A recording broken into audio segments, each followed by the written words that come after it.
Morning ndine Jackie. Uyu ndi Zhang Bo. Kaya ndi Zhang Bo, sanduziwa pronunciation yake. Koma Zhang analokwatira, iye ndi mkazi wake anali ndi ana awiri, wamuna ndi wamkazi. Zhang uja anapeza kuti anayamba chibwezi nseri ndi mzimayi dzina lake Ye Chechen. Ye Chechen uja samadziwa kunena kuti Zhang ndi wokwatira. Patatha nthawi anazazindikira kuti Zhang uja ndi wokwatira ndipo ali ndi ana. Koma sizinamusunthe, anapitirizabe mapanga chibwezi nseri. Ndi mkazi wake wa Zhang atadziwa, anakwiya, anayambana, anavutana chani, koma anapeza kuti Zhang ananena kuti afuna divorce. Kuti akakhale ndi chibwezi ichi, anapanga divorce. Mu February 2020, divorce yawo inali complete. Atapanga divorce, Zhang anapita umakakhala ndi iye. Koti linalamula unena kuti anthu agawane anawo. Wait, nangasana analipo awiri, wamuna ndi wamkazi. Wamkazi anali wa zaka ziwiri, koti linanena kuti akakhale ndi mayi ake. Wamuna anali ndi chaka chimodzi, koti linanena kuti akakhale ndi bambo ake kufikira adzakwana zaka 6. Akakwana zaka 6 apita kwa mayi ake, kenako bamboyo azingothandiza ndi ndalama chithandizo. Ndi onse anavomerezana nazo. Kumapezeka kuti Zhang nkupita ano kumakakhala ndi chibwezi chake icho ye, koma ye anayamba kuvuta. Anena kuti iwe ana ako atisokoneza. Iwe ndine tikwena kukwatira koma sitingakwatirane uli ndi anawo. Zonena kuti tizitenga ndalama nyumba tizilipira kumene koko ayi. Komanso zonena kuti pakhale anthu tina take kuti tiziasamala ayi. Sizikutikhuza zimenezozo, ukwena upangapo kanthu. Ndati anayamba kumpanga pressure Zhang uja kunena kuti uwaphe anako, kuti iwe ndine tikhale omasuka, tikhale ndi banja lathu, tipange create banja la nyuwani iwe ndine anako wawape. Nde mpaka anampasa deadline kuti by tsiku lakutula kuti anawo khale kuti unawapa.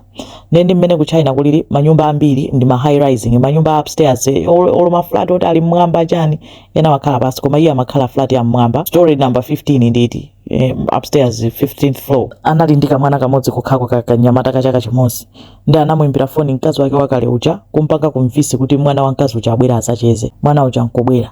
Kunyumba kunali Zhang ndi chibwezi chake icho ye. Ananja abwera akuti anawatenga mene anapanganira na anthu ndonena kuti anawo afe ngati kuti ndi ngozi, akhale ngati kuti kwachitika ngozi, anawo agwa pa window. Ndi anatenga anacha bambo kwagwira anawo miyendo ndi wavunga pa window floor number 15. Wina anachoka khosi, anamenyesa mutu, wina ziwalo basi zinachoka basi, anafa ifa chonena kuti cha organ failure, ziwalo basi zinasiya kugwira ntchito, anavulala kwambiri. Ndi anayesera kunamizira kunena kuti ndi ngozi, koma aliyense anaziratu kuti ndi zabodza, especially mene anavutira kukakamiza mkazi wake wakale uja kuti ambweretse mwana. Anapeza kuti anamanga, anapita ku koti analamula, anagamula unena kuti ndi nkhanza zomwe aonesa anawo, anaosalakwa, nawonso akuyeneranso kuchita face nkhanza zomwezo. Ndi anagamula kunena kuti nawonso aphedwe. Anagamulidwa 2021, ndi onse anachita apilu.